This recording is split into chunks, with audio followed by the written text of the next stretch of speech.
Le World Padel Tour est le circuit professionnel de padel le plus important du monde. Il se déroule sur 3 continents et comporte 16 manches tout au long de l'année. Jusqu'à dimanche, Monaco accueille l'une des étapes de ce World Padel Tour, l'équivalent d'un tournoi du Grand Chelem en tennis. Ce tournoi international marque l'arrivée du padel professionnel à Monaco. C'est aussi un rêve qui se concrétise pour le promoteur. Être joueur de padel et pouvoir réaliser un master chez soi, je crois qu'on ne peut rien demander de mieux. C'est au cours d'une conférence de presse que le plateau de l'étape monégasque a été dévoilé.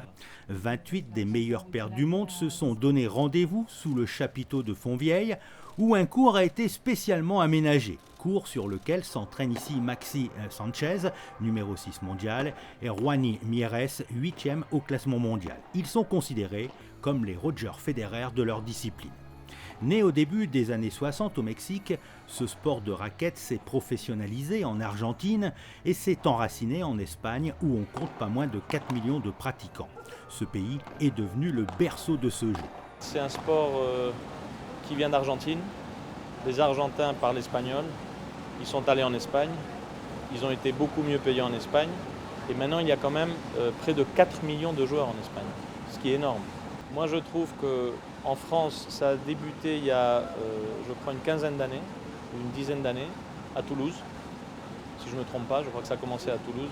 Tout ce qui était près de l'Espagne, évidemment. Mais je ne crois pas que c'était le moment.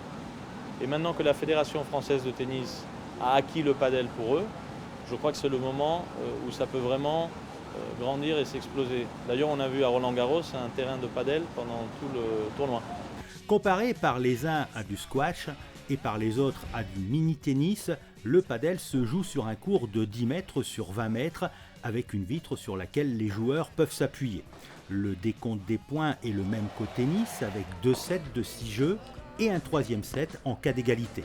La balle est quasiment la même qu'au tennis, la raquette en revanche est différente. Un manche beaucoup plus court, pas de cordage, mais un tamis plein, percé de trous pour l'aérodynamisme.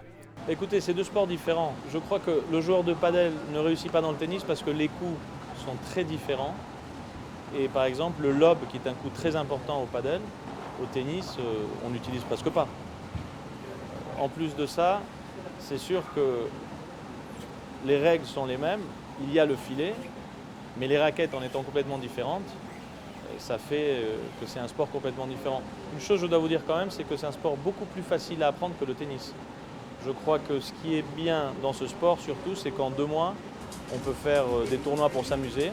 Le tennis, il faut un minimum de 8 mois pour commencer à pouvoir faire des tournois. Parallèlement à cette étape du championnat du monde se déroulera un match exhibition féminin et un tournoi amateur avec des sportifs et des personnalités.